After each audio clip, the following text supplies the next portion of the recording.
Today we've got the 2025 Royal Enfield Meteor 350 with us, and it's basically a rather small update, a few small features and conveniences around, and one update that actually improves the riding experience. The bike pretty much looks exactly the same. There's a few different colors here and there. This is a new black on the top Supernova variant, which also gives you things like this large windscreen. Now, updates on the top model include new LED indicators. You've got a Type-C USB port. You've got adjustable levers here. These are all things on the top or the top two variants.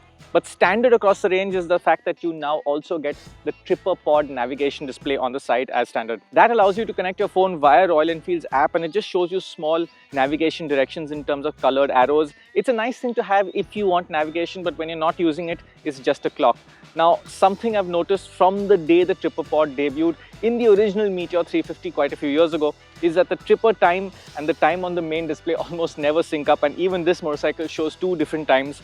It's a little bit of an annoyance. I'm not sure why Royal Enfield hasn't figured that out yet, but you're going to have to set the time on this display through the switchgear and on this display through the phone app. Now, the one update out here that has really improved the riding experience is the new slip assist clutch.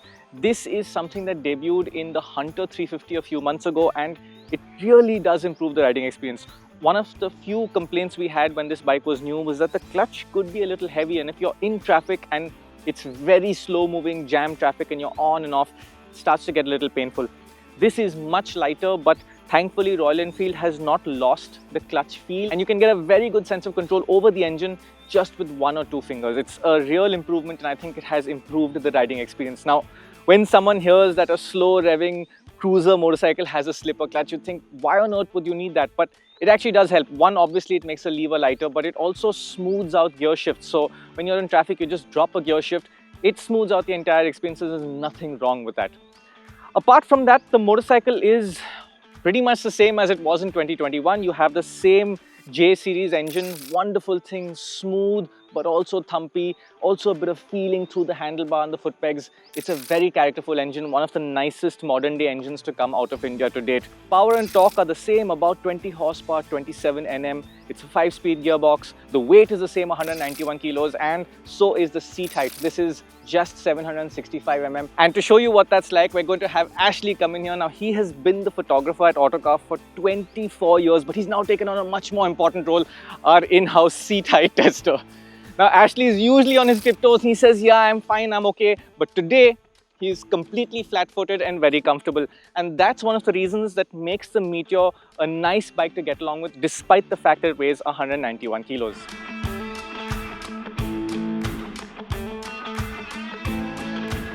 And on that note, the riding experience with the Meteor is pretty much the same as it used to be, and it's really a genuinely enjoyable thing. Cruiser motorcycles aren't my favorite format on Indian roads because having your feet forward may sound like it's a really comfortable thing, but it transmits all the impacts of the road right onto your lower back.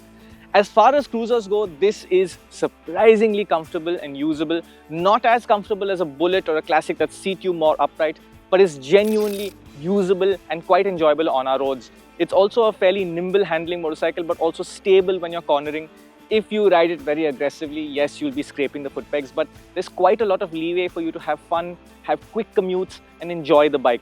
Like before, front brake rather dull, but when you use the front brake with the rear brake, the bike slows down well. It also has dual channel ABS at both ends. If you've got a pillion on board and you're riding at a quick pace, you might find that you want more braking performance, but for most usage scenarios, the braking on this bike is quite good. That is pretty much what I can share with you about the Meteor 350. In my books, this remains the nicest cruiser motorcycle to come out of India, despite the fact that there are bigger things like Royal Enfield's own Classic 650. And that's because it manages to give you great looks, very nice quality, fit finish, but also genuine comfort and usability. And that's something the Classic 650, particularly in its rear suspension, cannot offer. Prices start at 1.95 lakhs ex-showroom for the base versions, and they go up to about 2.15 if you spec this top Supernova version. The differences, like I said, are down to colors, color themes. Some of them are blacked out, some of them are chrome, some have spoked wheels, most of them have alloy wheels. It's down to personal preference. And for what you're paying, you're getting a very interesting motorcycle that managed to bring in some old world emotions in its slow revving nature, but also a smooth, modern, refined and enjoyable riding experience.